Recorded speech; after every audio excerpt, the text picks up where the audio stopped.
Baiklah. Sekarang bagaimana kita melakukan jumper?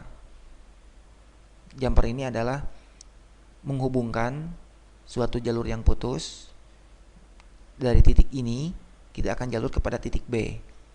Titik B adalah suatu jalur yang memang masih aktif atau jalur yang seharusnya ada.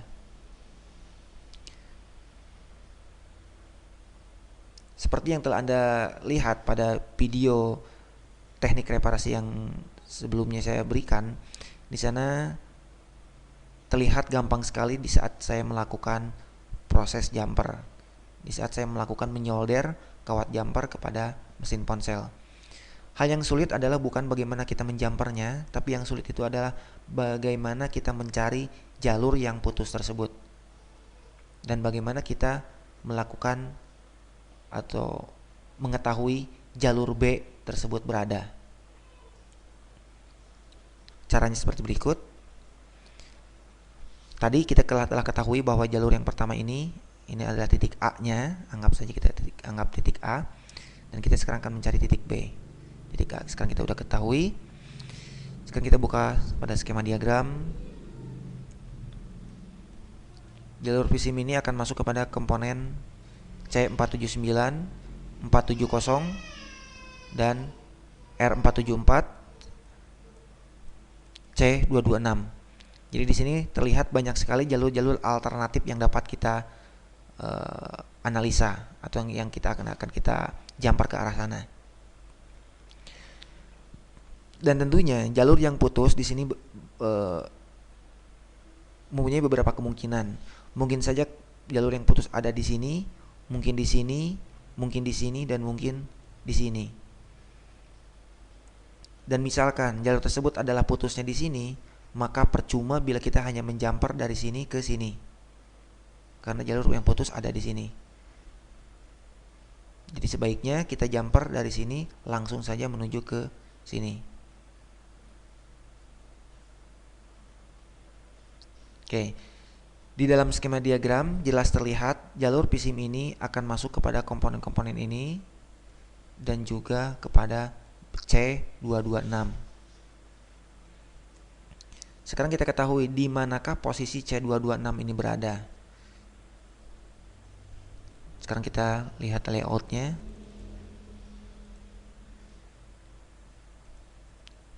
Kita cari C226.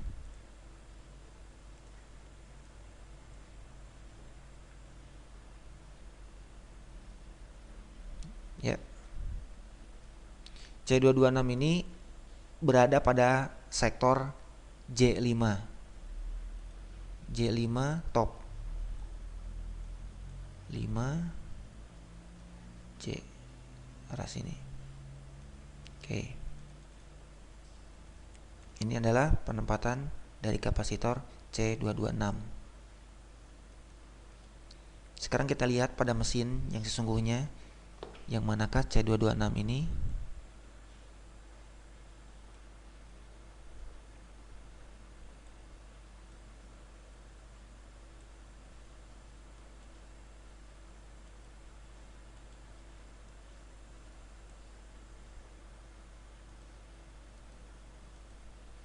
Perhatikan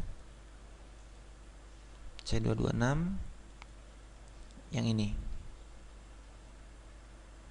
Maka kita sekarang sudah tahu akan kemanakah kita akan melakukan jumper. Jadi nanti dari jalur sini akan kita jumper langsung kepada kapasitor ini, kepada kapasitor C226. Pertanyaannya, di sini kapasitor kan mempunyai dua kaki.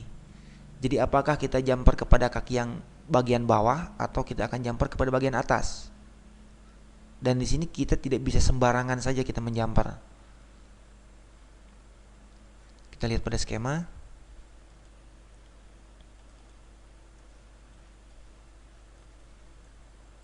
C226. C226 ini kaki yang satu dia akan dihubungkan langsung kepada ground. Dan kaki yang satu inilah kaki aktif, yaitu kaki yang untuk disambungkan kepada PCM. Maka jika Anda salah dalam menjumper, misalkan Anda menghubungkannya kepada kaki yang justru yang ke bagian ground, maka handphone tetap saja akan bermasalah karena ini adalah jalur yang salah. Dan bagaimana kita menentukan yang manakah kaki dari kapasitor ini yang terhubung kepada ground? Caranya seperti berikut. Kita gunakan lagi avometer. Seperti biasa, test probe yang hitam kita hubungkan kepada ground, dan kita coba yang warna hitam kepada bagian yang bawah. Seperti ini. Dan kita lihat jarum avometer. Oke, jarum avometer, jarumnya tidak menunjukkan pada 0, tapi menunjukkan nilai suatu resistansi. Maka jalur yang saya ukur ini yang bagian bawah ini adalah jalur aktif, bukan jalur ground. Sekarang saya akan coba bagian yang atas. Dan avometer menunjukkan 0. Tidak ada resistansi atau terhubung singkat.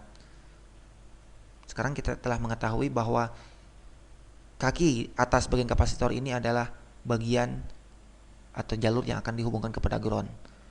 Dan sekarang kita sudah mengetahui jalur mana jalur PCM ini akan kita jumper. Jadi selanjutnya Anda tinggal jumper dari sini ke sini seperti ini.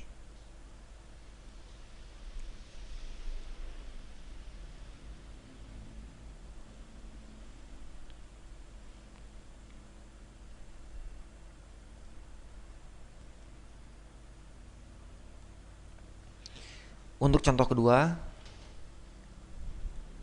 misalkan saya akan hapus dulu yang ini.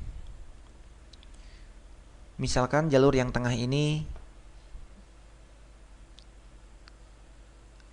tidak mempunyai nilai resistansi atau jalurnya putus.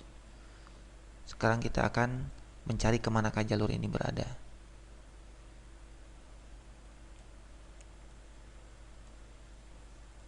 Kaki yang kedua yaitu SIM reset.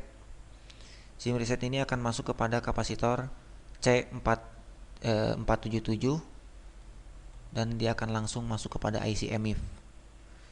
Jadi jalur SIM reset ini tidak mempunyai jalur alternatif lain, dia hanya masuk kepada kapasitor C477 saja.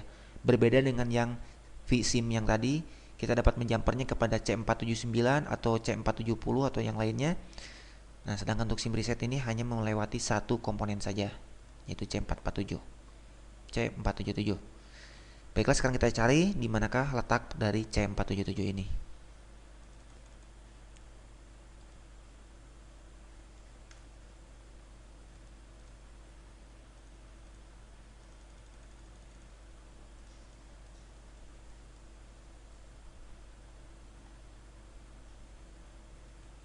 C477 ini ada disimpan pada area atau sektor K1.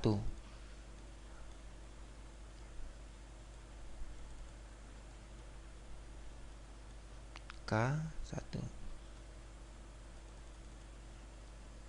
Ya, sudah kita temui C477. Sekarang kita cari di manakah kapasitor C477 ini dalam mesin yang real. Ini adalah konektor LCD. Ya, ini EMIF-nya, ini juga EMIF. C477 ada di sini.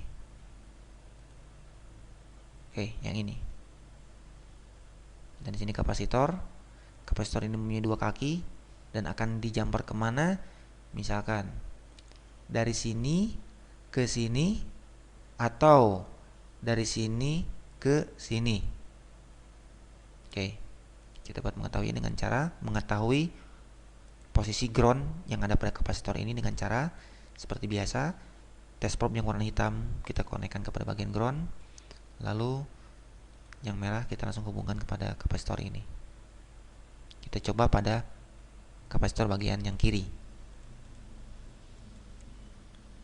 Ya, meter menunjukkan nilai suatu resistansi.